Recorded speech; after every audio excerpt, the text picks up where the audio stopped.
All right, ladies and gentlemen, welcome back to Collection Reflection. I am your host, Tim Williams, and joining us once again is the owner, proprietor, and curator of the auditorium in Lapeer, the very first guest on Collection Reflection, and we just crossed the 250 view threshold on YouTube. The gargantuanly glamorous Kristin Griffis. What's up, everyone? So, how has your life changed since last time you were here? Now that you're like a big internet superstar on 250 YouTube. views. What? Exactly. Well, I mean, COVID is happening. So, it's hard on businesses right now. Right now I'm by appointments only. And then on Saturdays we're open 12 to 5 for walk-ins. So, I'm hanging in there. And I hope to, continue rocking it and getting through this COVID. I don't know if we'll get a chance to mention this again, but you do have sidewalk sales coming up this weekend? We do, yeah. Downtown Lapeer, all the businesses are participating, so it's a huge sidewalk sale. I'm going to be marking stuff down like 30% on some items, so definitely come on downtown Lapeer, support us small businesses, and help us keep rocking it. All right, sounds good. And last time I presented you with a gift, and this time I just wanted to give you a little something because this is very impromptu. I stopped by the store on the way, and I just thought that you might. This was something that I thought Stop buying me things, Tim. That you might like. The clerk was very confused that they even were selling this, but she's so pretty. Oh, I'll definitely put this in my house. So thanks. No problem. I don't know. Listen, she's super pretty. I feel like I don't know what it is, but I feel like she kind of looks like me. Oh yeah, doesn't she? Dark hair. Somewhat. What do you think that is? Is it? I don't know. Do you hang it on the wall? That's what I'm thinking. It's probably gonna be a wall hanging something.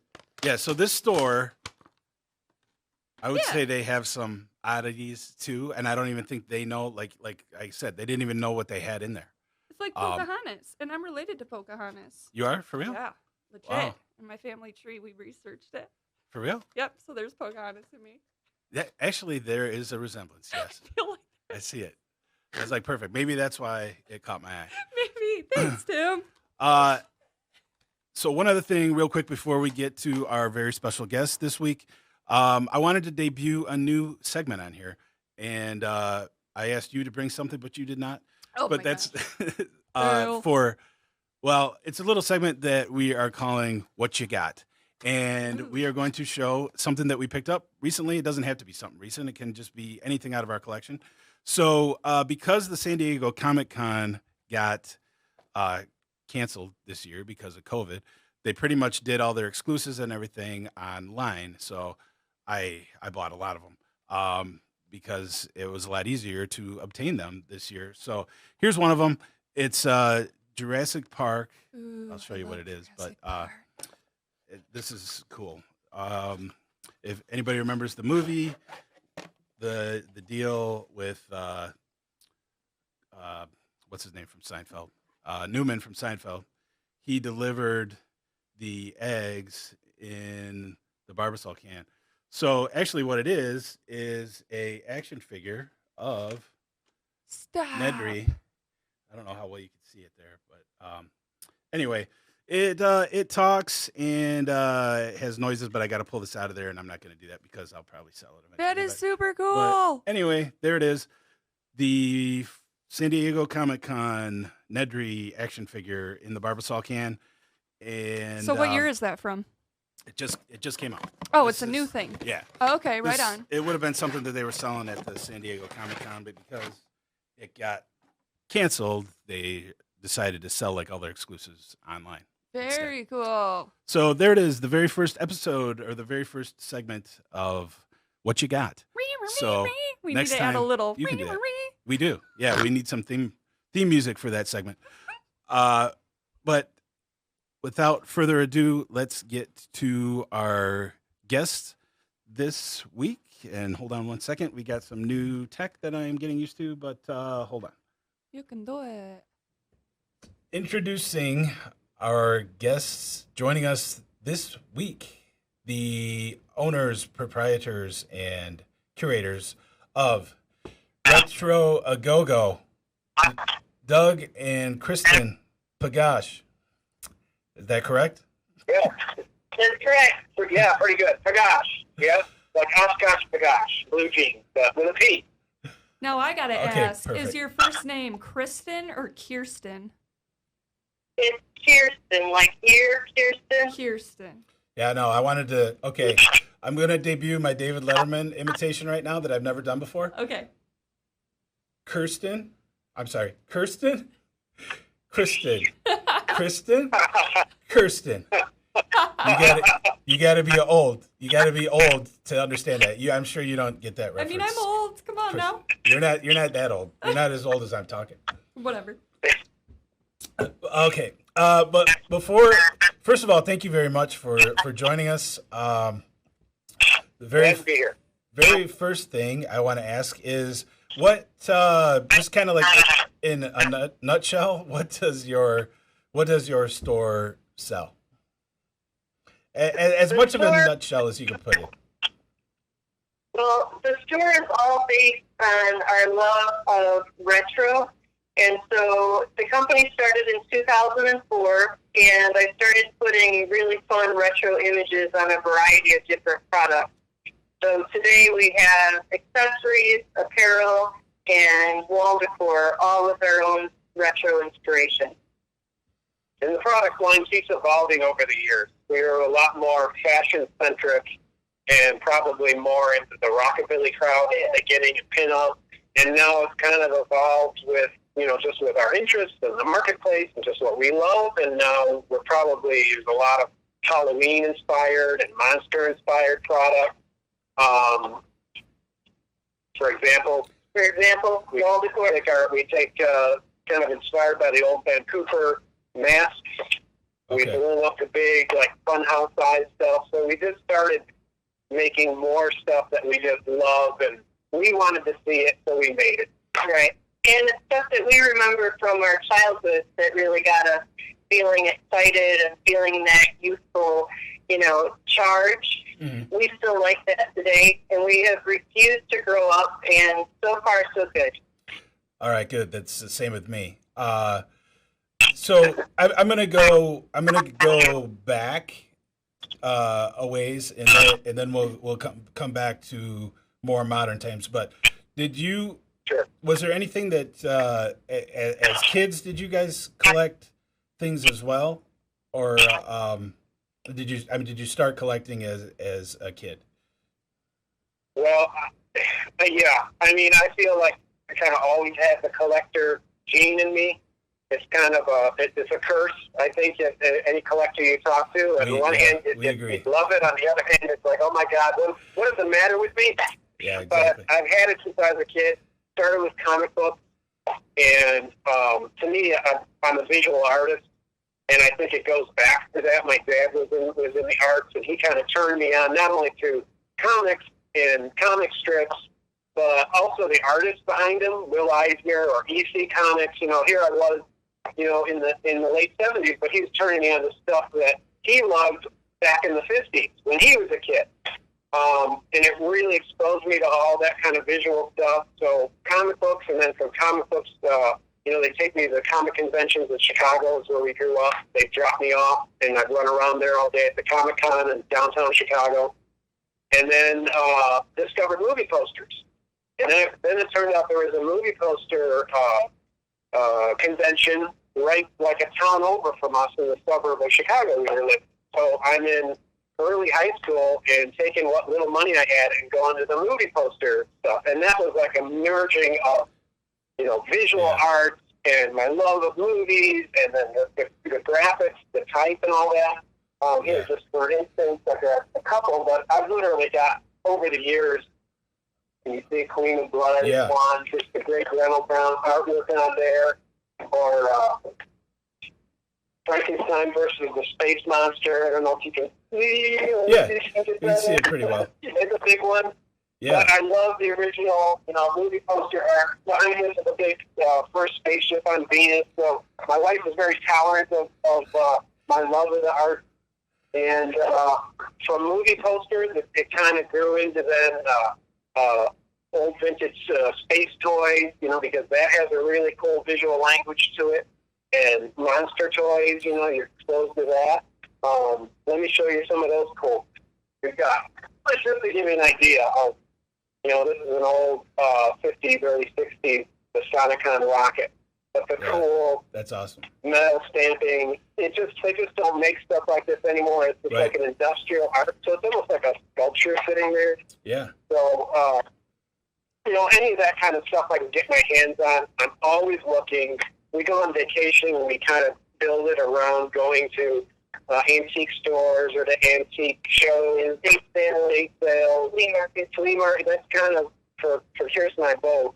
Okay. And then I kind of brought her, I think I gave her more of the collecting bug. I don't think she maybe had it naturally, but I kind of exposed her to this stuff. And then she's at these things, I'm dragging her to it, and then she started finding stuff. It's like, oh, I really like this. I started collecting vintage Valentines. We go to paper and ephemera shows. And so I start shuffling through and find ones that I thought had really great images or artwork or cool printing or copy. And they really spoke to me. So then I just started to gather more and more and more. And now I have binder after binder after binder packed with vintage Valentines. So now I have to be a little more selective on what I bring in because it's going to mean another binder. Right. Yeah, I was actually going to ask you about that because I'm assuming we three probably kind of grew up around the same time period. So I mean, I like monster toys too. I'm still like a huge Godzilla fan. I have a Mothra shirt on right now, but I probably would have been more into that if Star Wars wouldn't have came along. I probably would have stayed into that. But it seemed like when Star Wars came along, when I was it came out when I was 5. It just seemed to like wipe everything else out for me as far as a kid goes. Until a few years later, and then I got into like the tail end of like the small GI Joes and Transformers, and that's the kind of stuff that I collect. But I have like a appreciation for like all the stuff that you guys collect as well. And I did see you had sent me some pictures of your collection. I did see one of my favorite movies that you have a poster of, and that's Todd Browning's Freaks. Yes. Yes. Very hard to find anything on that title, but I found that title card and had that. Yeah. So going back to toys, I mean, you mentioned some of the monster stuff. What were you guys' favorite toys when you were kids growing up? Some of your favorite lines.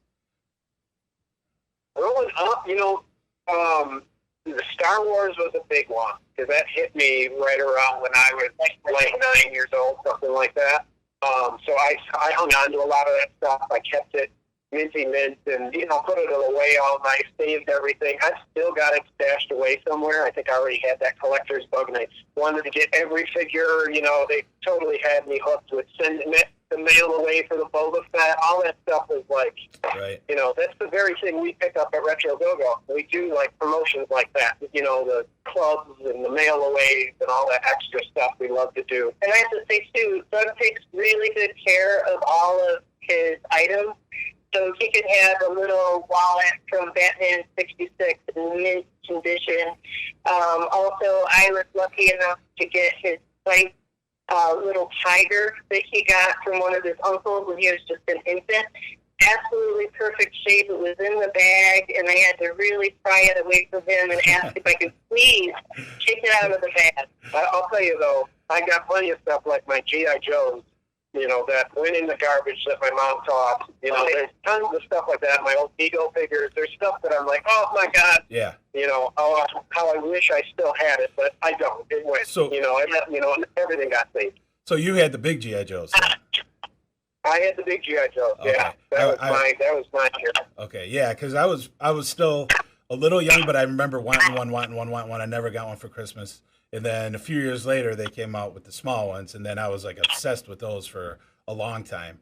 And they just re-released like a 6-inch version of those. But Kirsten, did you have a any favorite toy when you were a child, or no? Well, one of the things that I remember doing when I was a little kid was going to the kind of the dime store or the pharmacy, and I got turned on to the little travel-sized miniatures. And so I started to like to really play with scales, so I like things that are really small or really big and kind of the animation between the two. I've always liked the cutesy, sweet, over-the-top, retro kitsch stuff. Like, this is much different than Doug's monsters and zombies and bloody faces and eyes popping out. But I lean more towards the super cute, the cutesy stuff. super sweet. Yeah, the most welcoming thing in the world is a little lamb. that's her happy place. It's my happy place. Okay. Here, the monsters. Yes. So little cute animals. I used to collect real tiny little animals. And then when you have a collection, then you need more than one lamb. Of course. So you have She loves the several lambs. super kitschy kind of stuff. Okay. And it's all about the cute face, I feel like. Like, the face on these things have to be so cute. Is that? Yeah. Oh, yeah. Yeah. That's what does it. That's the thing. Okay. Little faces that are happy and beautiful, not scary. They don't show up in your nightmare. They show up in your dreams. I think I've seen that in the Fish Heads video, the Fish Heads song video. Singing along. You showed that the cat. That reminded me of something from Halloween way back. That was like one of the things that I will just say this first before I get into it. Halloween was not huge for me. I didn't really get into it more until I was an adult. For whatever reason, like as a kid, I didn't really think about it. And then my mom would, and then I'd say something like the day or two before, my mom would scramble to make me a costume. And sorry, Mom, if you're listening, but some of the stuff was not so great. But it fell on me because I didn't really bring it up. But I don't know. Anyway, there wasn't a whole lot of emphasis put on there. But going back to that cat, it's not exactly the same thing. But I remember my grandma had brought over. They were like the paper. There was like a scarecrow, a cat, and maybe like a pumpkin head skeleton thing. And then they had like the joints. Yeah, that like the tissue arms. Yeah. Yeah. I remember I had that cat for a long time. I did keep that because I did not have the forethought to keep my stuff in good condition when I was a kid, but I did keep that thing in pretty good condition for a while.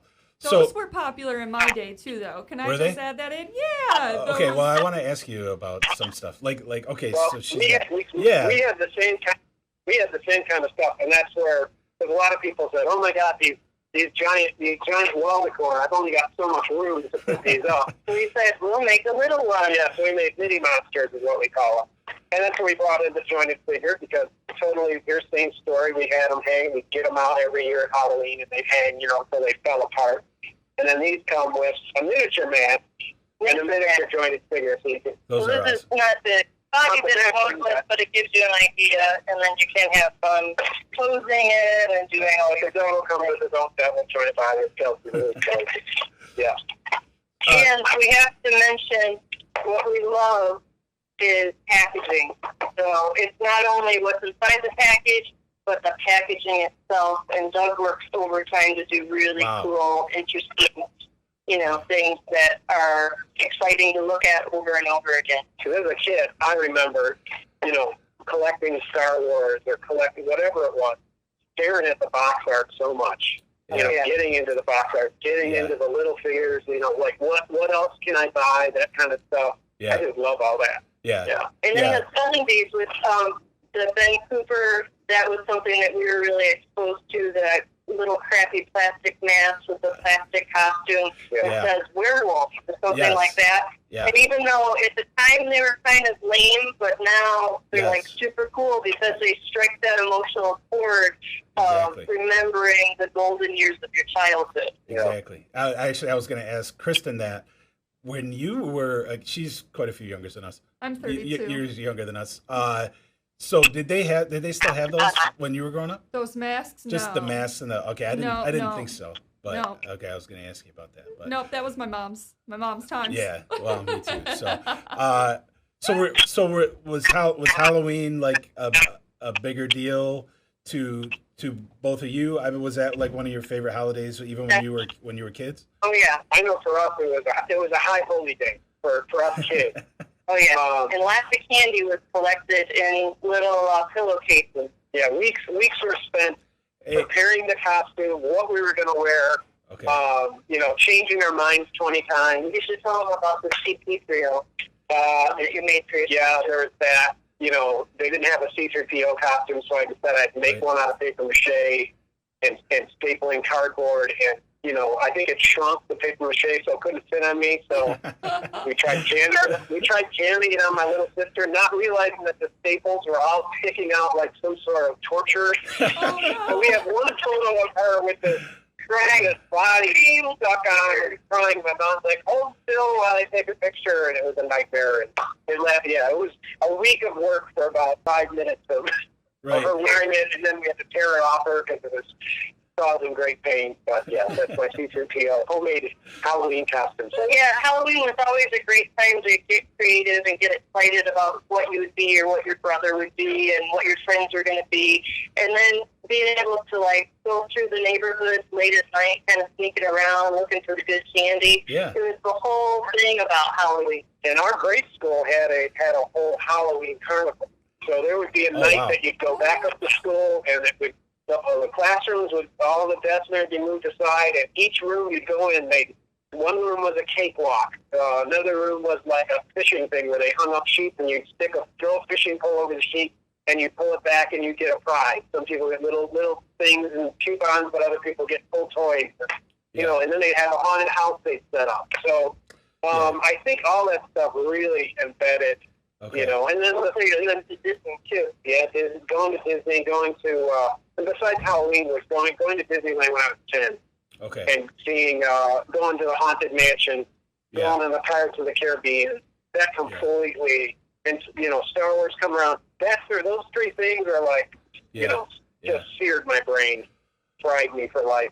So you mentioned the C3PO that your sister ended up getting, but do you have any favorite? Either of you have any favorite costumes that you had that stick out from back in the day? I got for Christmas one year. I don't know if you've ever seen it, but Dick Smith had a Hollywood makeup kit. And it was a full box, and it was all these gelatins, and it was all these molds and makeup and whole deal, right? Really a nice Christmas gift. Mm-hmm. And I was waiting for Halloween I believe I made myself into a hunchback, was what it ended up being, with all the different, I think I stuffed everything that you could make on my face. And Frank Wick, my mom had a big hunch, and I was just a monster. And the story I remember there is we were trick-or-treating in our neighborhood, going to this elderly couple answers the door, and the husband is like, "Oh my God, look at your face." He says, honey, come over here. And she comes up to the door, and he's like, "Honey, show him your legs. Show him your legs. His face looks just like your legs." Well, her legs really had sores on them. Oh God! For me as a little kid, oh man, that was the end of trick or treating. Oh my gosh! Wow. Was this witch way back when? And so this is one of the inspirations for creating this wall decor, is that we actually remember something very similar to this when we were growing up. Oh, okay. What? Did you have a favorite Halloween costume? Do you remember for your? I really can't think of anything. I attempted to make, I guess it was like a headless horseman type deal. I got like one of my mom's blazers or something, and I actually carved a pumpkin to put on my head over like it was a little bit. I got a huge head, if you guys haven't noticed, unfortunately. So it was like I had like a ski mask on, and then I put the pumpkin over it, but it was like right there. And I remember that Halloween though, like my next door neighbor went with me, and his mom always made like elaborate costumes for him too. Like, but we were like, I remember that like being like, I think it might have been like really cold and rainy, because I remember like us going our route, and there was like nobody trick-or-treating that year. Hardly. I mean, I don't remember seeing a whole lot of people, so that one kind of sticks out in my memory. Other than that, not a whole lot. How about you, Kristen? Did you breathe through the pumpkin? Were you able to breathe? I could. Were you ready for COVID? A lot of Ready for COVID-19? a lot of pumpkin stink. Was the smell of pumpkin? Well, okay, so we didn't do in our school. We didn't do the fair, but we did do the parade, like most of them do. So I think I had made that jack-o'-lantern quite a while before. So I think the smell had kind of subsided at that point. But everybody did think it was, well, they thought it was weird, but they thought a lot of stuff I did was weird back then. But and nowadays too, not a whole lot's changed. But Kristen, what about you? Did you have a favorite costume? I mean, I remember when I was like 5, I was a mermaid, but like the hole at the bottom of it was probably like this big. So I couldn't walk, and I remember I had to take like steps like this. Yeah, it was the stupidest design. So I didn't get much candy because I didn't get to go to many houses. I did want to ask you all this. What, in your opinion, what was the worst Halloween candy? That's a good one. The worst Halloween candy? Yeah. Circus peanuts. Yeah, circus peanuts, and they were always stale, even when they're fresh. You're right. Stale. It puzzles me. Sometimes when I'm at the store and I see them, because I kind of have this innate hate for them, I squeeze them a little bit. Like I hate you. I hate you so much, little this peanut. And who eats them? And why? And what flavor? It's just a mystery that I want to know the answer. Why do they keep making them? Yeah, why? And who's great? Who's buying them? It's just so whoever the company is, they're creating them. Yeah. You know, we're kidding. They're great. No, they need to stop. They need to stop. They do. I feel like they're the equivalent to Peeps. Like Peeps are ridiculous, and people don't eat Peeps. Right. Like. I agree, and then now they're making all these different flavored Peeps. It's and like, I don't feel like why? people buy them. I don't think so either. Like I've never seen somebody eat a Peep in my life. Yeah, I don't think so. No, so they were like a decoration. Yeah, right. They're just pretty. Exactly. I was gonna say candy corn, but I had forgot about those. I had forgot about those peanuts. So you're right. I take candy corn over peanuts anything. Yeah. Yeah, I would too. One of the worst though. Not candy, but one of the worst things that I used to get was there was a lady that would wrap up like 3 pennies in tinfoil and throw it in there.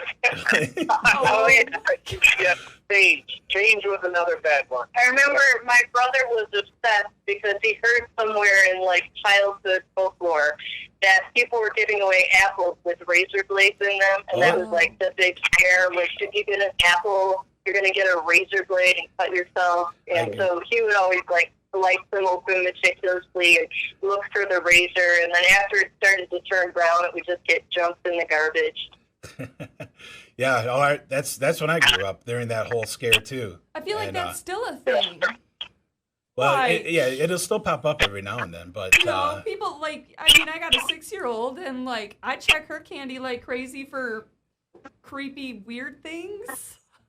Well, I mean it's a good thing to do. I mean, but like when I was growing up, like when I was a kid, they didn't have like it got to the point where you could take your candy to the fire department and they would X-ray your candy. X-ray. Like when I was a kid, it wasn't like that. But then they had the big razor blade scare and so unfortunately, I don't know. Is that an urban legend? Was that an urban legend back then, or did it really happen? I've always understood it to be like, very, maybe it happened to one person once, it's not, it's one of those things that people get more freaked out about than any reality. Right. Like in the beginning of the school day, someone smashes their finger, and by the end of the day, they're getting their leg amputated, and it becomes a huge story that forever goes down in the history books of childhood. Yeah, exactly. So bringing us up to a little bit more modern times, how did you guys meet? Did it have anything to do with your love of collecting, or no? Well, it actually had to do with art. So Doug and I met in an art class many years ago, like college. Yeah, college art class. Yeah. So like 5 years ago. No, I'm kidding. So many years ago, and Doug's artwork was really the standout in the class. We'd all have our assignments, and we'd post them up on the back of the wall. And then our big joke was who could find Doug's art the fastest, because everyone else's thing would just fade away, and his would be, the one that looked like it was supposed to look. So we met there, and then we met in an astronomy class. Okay. That was on Tuesday and Thursday nights. It was like this super long class, went on for like 3 or 4 hours a night.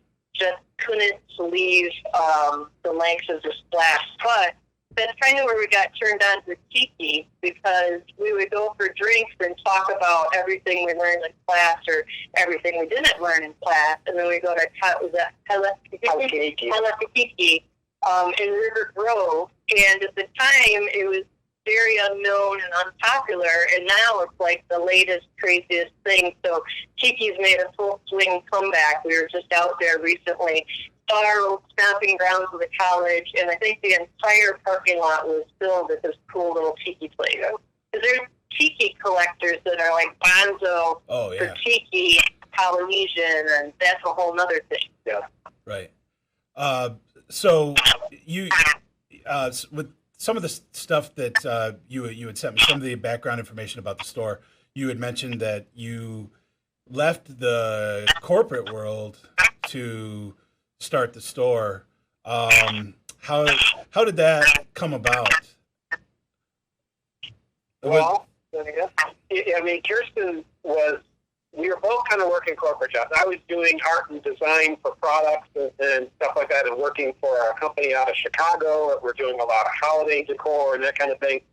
And Kirsten was working for big companies at the time. Borders was around Borders Books. You remember that? She worked with the corporate headquarters here in Ann Arbor. She worked for a toy company out in California. All with sales and marketing, and then a lot with product development. Yeah. Okay. And so the corporate structure I just found very confining and not conducive to creativity.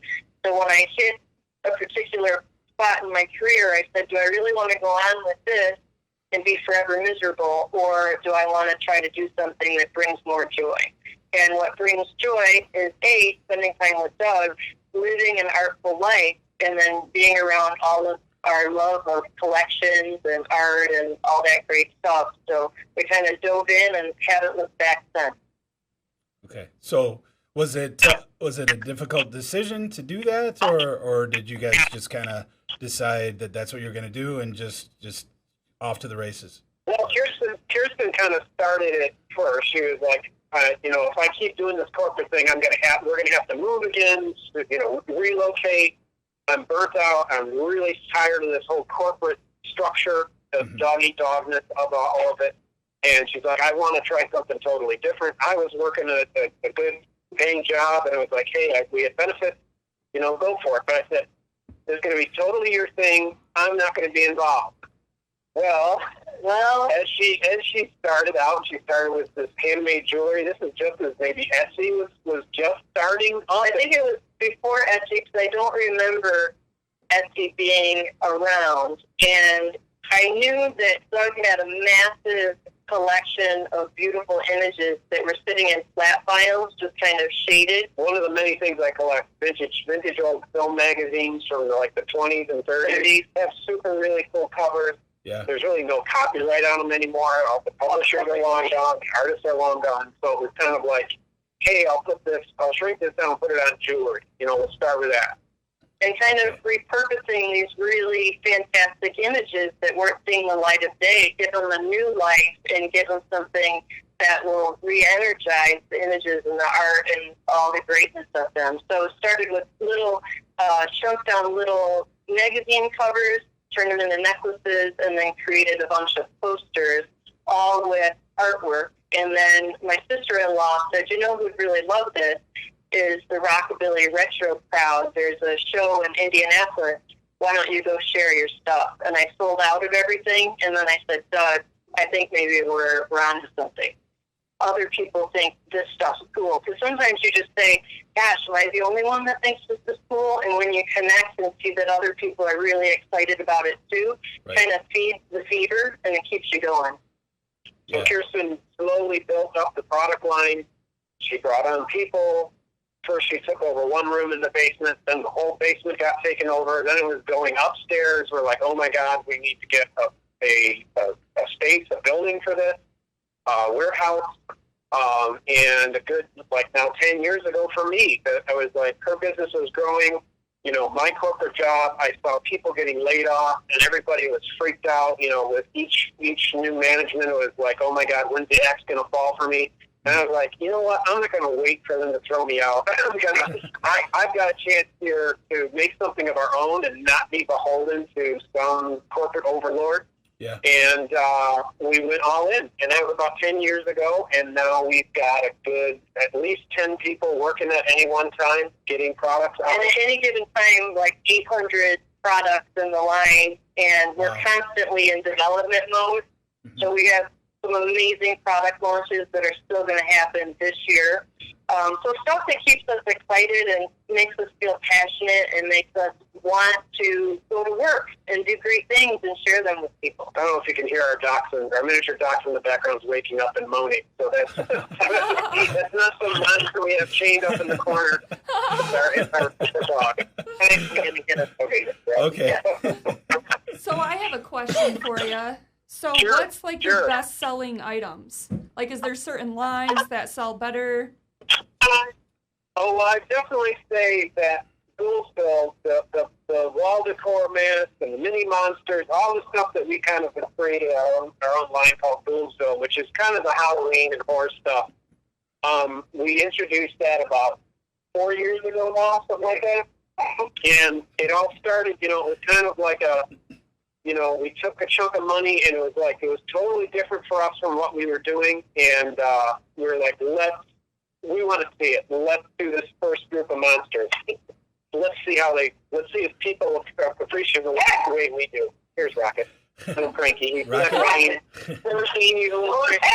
Hey, Rocket. Rocket Man. He's kind of a cranky old goat at this point. But Pee Wee Herman blogged about it. Yeah, that was so cool. We were at a show, and Pee Wee Herman, somehow his blog picked up ours, and he showed he had a licensed costume in the 80s.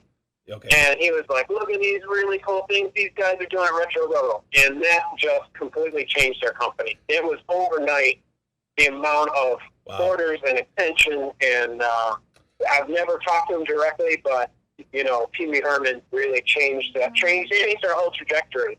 Wow. And although we make lots of other stuff, we kind of phased out a lot of things, but this Bullseye thing, we keep expanding, and there's so many more things. So many more things I want to do. This is I think the fifth or sixth iteration that we've now done with Inbox and the cool Funhouse Devil. Those are awesome. Anybody can turn any space of their choice into a spook house. Yeah. And that's extra creepy. Cool. Yeah. And then we started licensing. That took off, and we started licensing General Mills. So we've got a whole line, the cereal monsters with Count Chocula and Frankenberry, and then the Munsters came along. And there's monsters. I was going to ask you about that. So how do you? Yeah, those are amazing. Those are amazing. I mean, the likenesses on those are just unbelievable. Thank you. All right, I want to mention Fruit Brute.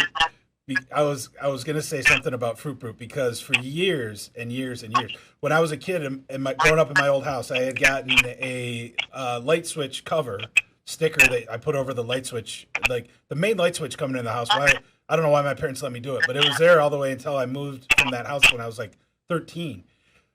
Nobody knew what Fruit Brute was. I told people for years and years and years that Fruit Brute was one of the monster cereals, and nobody believed me because they discontinued it until years later. But How did yeah, it was. so how did you guys? It was a brief intro, and I don't know if you've heard Yummy Mummy is another one that kind of came and went, and some people are like, oh my God, Yummy Mummy, and you know, yeah. And then check this out. Inside this box are little tiny boxes where they have enamel pins inside. Yeah, Wow. we got to do a lot of enamel pins. And of course, there's always chocolate. Of course. And embroidered patches. There's a nice big back patch, the Munsters coach. Oh, And that's again, awesome. we do like fun packaging on it. Grab Mars Attack. Oh yeah, Yeah. Mars Attack. Grab All officially licensed, so you know that kind of opened up a whole other, you know, doors So- for us. We had the Yeah. So how did that? legal So how did that What's come? that? How did that come about then? With when did you guys decide to start going after other licenses? Well, when we first started the company, it was very geared towards the rockabilly pinup scene Okay. and the car culture. So one of my very first licenses was Ford Motor Company, and we had access to their archives and to their vintage advertisements.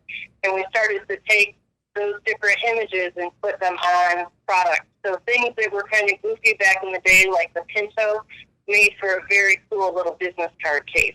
So we went from cars to kind of more of what we do now. And with us being out in Detroit, they actually contacted us. General Motors contacted us. Their licensing contacted us. Ford licensing contacted us. So we, you know, and I had worked at that company I told you about in my corporate life, and Kirsten working at Ford. You know, we were around licensing. I was familiar with it. I knew the kind of legal ins and outs of it. So that kind of, we had kind of a head start with how you work with a license, what's involved in that. And we have very much the art going on in the creative, but we both come from the business environment, so it's kind of the accumulation of both coming together. Yeah. That's what I was gonna say. Yeah, that's like the best of both worlds right there. Yeah, it takes a different set of things. You have to be creative, but you have to be within a very certain framework, you know. But for the most part, they've been really great with us. You know, normally a license will give you a style guide. You've got to make everything look exactly like this or that. Okay. And we've been really lucky that they, you know, Munsters and Mars Attacks, they kind of let us do our But thing. at the same time, you know how to capture the likeness of Eddie Page or Mars Attacks Alien. And so when they see Doug's art, they're very excited about it and want to see more of it. Yeah, they know we're not going to do anything off-brand with it. We're going to do something cool and fresh. You want to tell them about Bela? Sneak peek. What I want to share with the sneak peek is that we just signed with Bela Lugosi.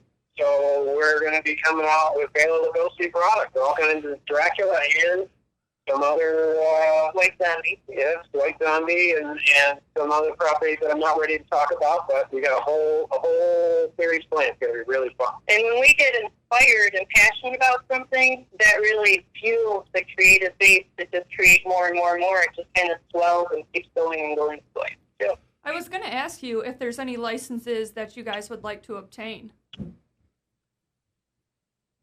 Well, we have NBC Universal doing the Munsters, Yeah. and if Warner Brothers came a knocking, we would say, hello, let's talk about Batman 66. Yeah, I'd like that. I think we could do that. I think there's a lot we can do with the VAC form that, Oh yeah. and we're starting already. We have some stuff in development that's different from just the heads and the faces and just doing monster stuff. I think, you know, we've been up here at San Diego Comic-Con for the last almost 10 years. We do San Diego Comic-Con, and I know the superhero stuff that we got into, like Batman, you know, Justice League, you name it. The sky's the limit, you know, for decorative stuff you can put on the wall. Oh, So, for sure. Yeah, exactly. I see that Mego is back doing action figures. That's something too. You could do like Mego style, all that stuff. Just something to make it more retro. But oh yeah.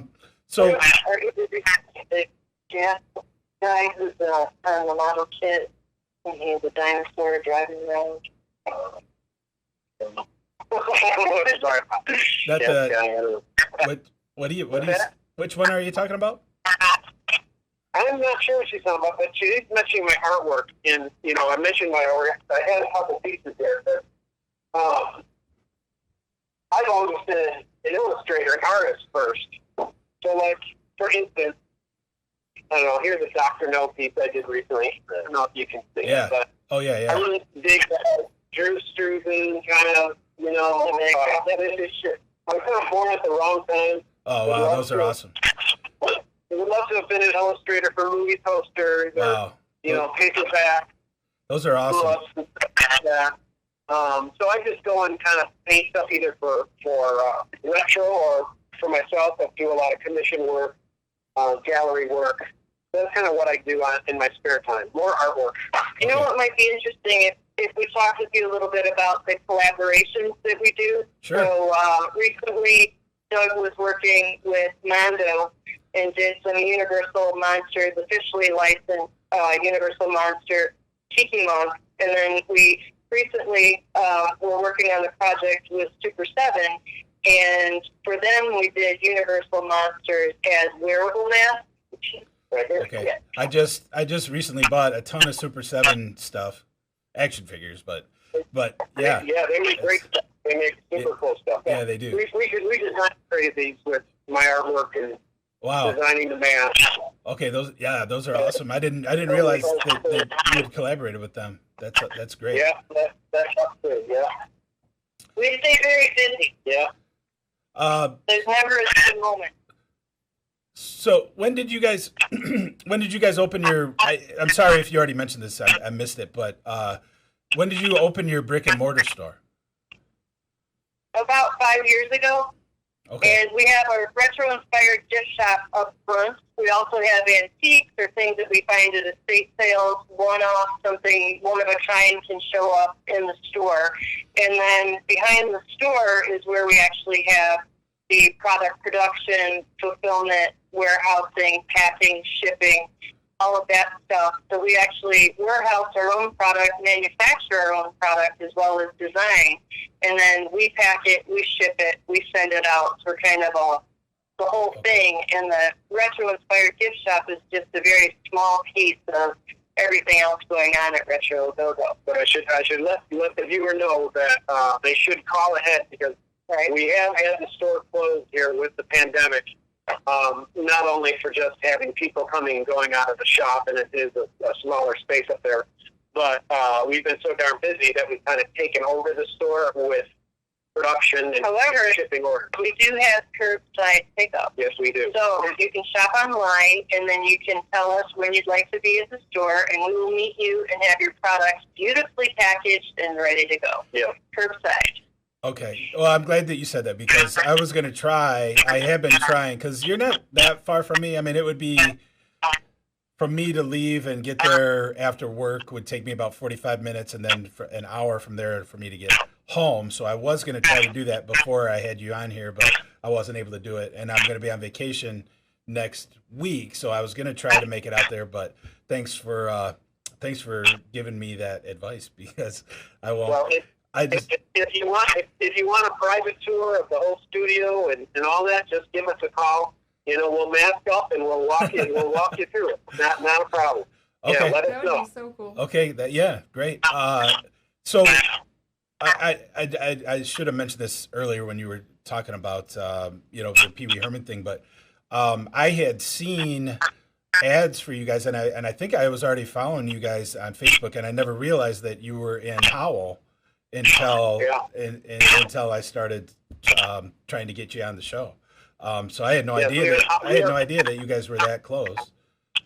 We are Howell's best kept secret. I don't think most people in Howell even know what we're doing in there, and we're kind of right on a main street, but we kind of keep a low profile. Yeah. So still the majority of it would be like online sales for you guys then, as opposed to. That's the main store. Yeah. Is what we do online. And then we do trade shows, but we had 5 canceled this year due to the pandemic. So we've really concentrated even more of our effort to our online business. Okay. All right. Did well, I just want to ask you this. Do you get a lot of younger kids getting into this stuff, or do they come into the store at all? Are they interested in this type of stuff? You know, there's some kids that shop the thrift stores and like the vintage clothing and like that whole aesthetic. And so it really speaks to them. And then sometimes it's super impressive. They'll talk about old movies or things that, you know, their parents selected or turned them on to. And then there's people that it's a brand new territory and they're kind of learning about it for the first time and getting acquainted with it. And then we also have customers that actually lived it and breathed it that are older. So we kind of pan the whole area of real young kids into people that go, oh, I remember, you know, this was in my house when I was a kid or whatever. Okay. So it's kind of anybody and everybody can be turned on to it. And we see all kinds of people, really. Especially when we do the conventions, when we do the shows like Mass Fest at Indianapolis or San Diego Comic-Con. You really get all ages coming through the booth, and all ages can be wild. I mean, you don't necessarily have to have a devil or a witch costume or a werewolf to appreciate the art as it is. Just be like, wow, it's super cool. They have no connection to maybe that old Vancouver mess. They just think it's a cool thing to put up on the wall. Lucy Collins once said, what's old is new and what's new is old. So it's kind of all coming together. Bam. Dig it. Okay. So how many, so you guys do a lot of different cons then? You did the Motor City, you guys normally do the Motor City Comic-Con? We used to. We used to do the Motor City Comic-Con. We used to do, for a while there, we kind of did any show, you name it. It was like we were all over the place everywhere. But we kind of realized that for the amount of effort, and when we go, we really set up a store. And I mean, it is not an easy, it's not just one table and throw your stuff out on it. We would make an environment. Right. And we always bring our A game. And, I don't think either one of us wants to do less than that. But doing that many shows, it was killing us because there was no time to design new products. We were out of the office. Plus, you get road weary when you're just in a van and driving to Vegas or Nashville or whatever. You do that for a little bit, and it's exciting, but after a while, just the wear and tear starts to be a little less inspiring. So we kind of nailed it down to our most productive shows with the best return on investment that we really enjoyed the most, and then part it down to a selection of 5 or 6 shows a year. Yeah, there's 5 shows now I do. San Diego Comic-Con, Monster Palooza, which is a really great show. Viva Las Vegas in Vegas, Mass Fest in Indianapolis, and I think I'm forgetting one other, but okay. Yeah. It'll come to you. But that's plenty, let me tell you. That's a lot. Oh, it is to do. Oh, yeah. What's your favorite show that you guys do? The ones we've kept are all good for different reasons. I really enjoyed going to my first Monster Palooza because you're out in LA and you're with people that are in the industry and creative. However, you're on their personal time, so you get to see their personal sculptures, their mask making, all the things that they're really into. To get the creme de la creme of your creative people that all join together and basically share the stuff that excites them, that's their artwork. And I also saw Dick Van Dyke, who's a big horror collector, and that was like the cherry on top. I've been a huge fan forever. It was a great picture. He was so sweet and such a movie star, and you just don't know who's going to show up walking in front of you. And he had bags with stuff. Yeah, packs and riddled with stuff. Never would have thought Dick Van Dyke was a monster collector. Yeah, but, right? Yeah, exactly. Yeah. It's just, the dichotomy is interesting. But such a great guy. But yeah, I say Monster Palooza is probably my favorite show because it's not too big. It's a good-sized show, but it's not like San Diego Comic-Con, which has grown into like a city. All of San Diego gets taken over, and it's like there's no escape. And it's like, Viva Las Vegas, that particular show, they have music from the very beginning of the show to the very end. And so 24 hours a day. Oh, You wow. can see swing bands, you can see people dancing, you can see some of the coolest bass players, cherry poppin' daddies, or Okay. people fly in from all over the world. Japan. I mean, there's people from China now dressed in rockabilly or 50s. Well, to us, kind of the 50s, kind of happy days. Americans kind of we kind of toss our history very quickly. But the 50s to the rest of the world is huge. and you see some amazing pompadours that are just slicked back, so beautiful, and you see people dressed to the nines and looking so special. Wow. So that one's very fun, just as eye candy, to see people that are passionate about music, rockabilly, And everybody's there to party. So it's a 4-day. You're vending, but if you're at a 4-day party. So One time, a guy who was very inebriated came into our booth early morning. Apparently, he did not sleep. And Doug just took him by the shoulders and just kind of guided him out of the booth. he shuffled in looking like he was looking for a corner to do some business in our booth. And I just guided him in another direction. And I don't think he ever knew that I laid hands on him. So we just... Really? Hey, that sounds like a good time to me. I'll have to go out there. That sounds like a fantastic time. Oh, it is.